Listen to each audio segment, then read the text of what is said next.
So, welcome friends back to the discussions on the various entrepreneurs. Um, we are discussing in this context the various theories of profits as an reward to the entrepreneurs. We have discussed the some of the profit theories: profits as a rent of ability, profit as dynamic surplus, with some examples. Okay, uh, we'll discuss now the next set of areas.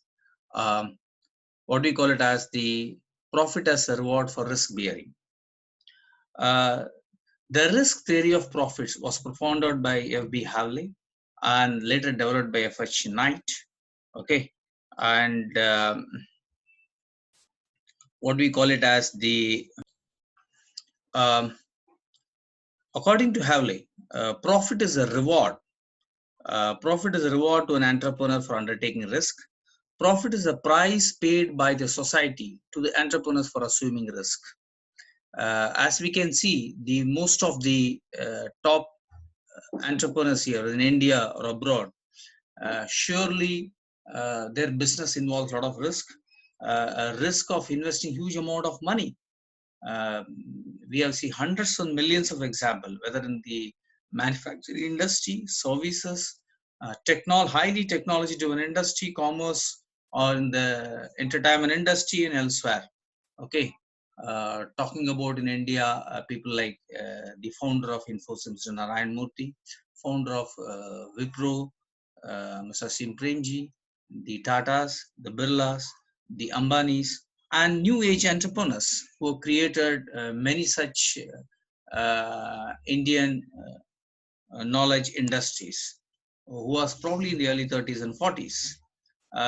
Globally, we have people like Elon Musk, who's created a huge wave, who have been creating last few years a huge wave in terms of risk bearing in investing in SpaceX, the Tesla, part of PayPal partnership. Okay, the decisions taken by these entrepreneurs are all under uncertainty, so they're very crucial. You can't invest a huge money under uncertainty. You have to go with some rough calculations, and you need a lot of ability to manage resources and achieve it. Hence, it's a reward for them. If his or her decisions subsequently turn out right, he earns a profit and vice versa. Thus, dynamic changes give rise to profit to the extent that these changes and their consequences are unpredictable in their character. What we call these are non-insurable risks. The risk takes are nobody insurance gives insurance. Okay, if you fail, I've given underwriting that you will be compensated. No, and that's exactly makes the difference.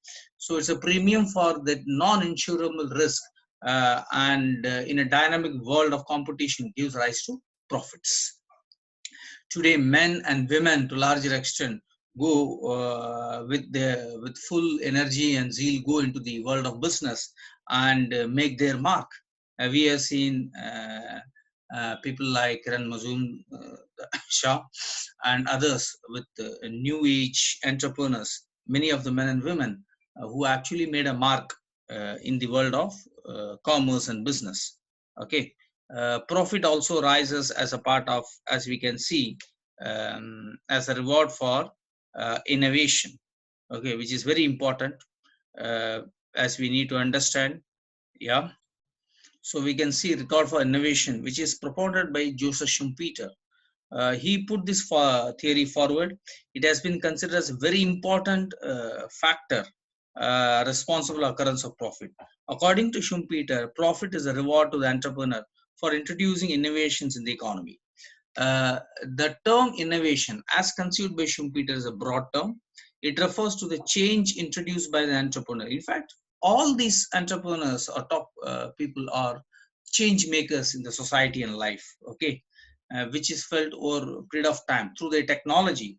See the revolution brought by Microsoft, the revolution brought by Amazon, the revolution brought by Facebook. Yeah, the revolution brought by software companies in India and elsewhere. Yeah, the whole world of commerce and business have changed. They not only changed the society, large individuals' life, careers, and many business, the way in which they operate uh, changed. Okay.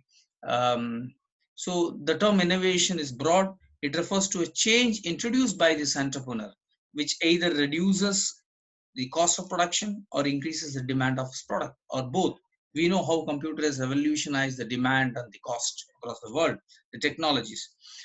Even e-commerce platform have changed everything. So introducing superior technology, efficient marketing strategies may reduce the cost of production. The profit is earned if the innovation proves successful. The profit thus earned are temporary and gradually disappears. Why? New competition comes because adoption imitations by the competitors. However, the innovative entrepreneurs continuously earn profit as they keep on introducing innovation suited to the changing economic environment. We can see it very clearly in the case of many of these IT companies or technology. Everybody keeps on improving their versions and new versions keeps coming in so that to be on the competition. Um, okay, thus as we say, changes in the dynamic changes the economy give rise to profits. Yeah, profit as a result of monopoly. Of course, monopoly is almost existent wherever there is a lot of government sectors dominant. But of course, by virtue of its heavy competition, many big organizations dominant take a dominant position, and they play a huge role. We also seen, if not monopoly, many in many sectors across the world, it's more of a near oligopoly where three or four companies dominate 85% of the market share. Here we talk about profit as a result of monopoly is a firm under preferred competition earns only normal profit in the long run, while a monopolist earns a supernormal profit, that is above profit. Okay, about the break even. When you say normal profit in the economics context, is the break even, and the supernormal profit is above break even. Even in the long run, they earn because there is no competition. India had ambassador as a car automobile until it changed. Hundreds of varieties came in. India had in the insurance sector, India had in the banking sector, many sectors had almost a near monopoly. In the postal sector, everything has changed, as we know, and competition has increased. But that defines how things can change. All firms under imperfect competition have some degree of monopoly associated with them. Everybody try to have some positioning or some advantage over others. A perfect competitor is a price taker, while a monopoly has a control over the price. Okay, we say the monopoly is associated with the downward sloping demand curve. Uh, higher the monopoly, more control over the price you have. You fix it and people take it as a price maker. Since higher the monopoly, lower the elasticity of price. Lower the monopoly, it is higher competition, higher substitutes available for the consumers, and the larger the elasticity, that is, people can have wider choices. That's what we talk about. Okay. Thank you. We'll discuss in the rest of the sessions. Yeah.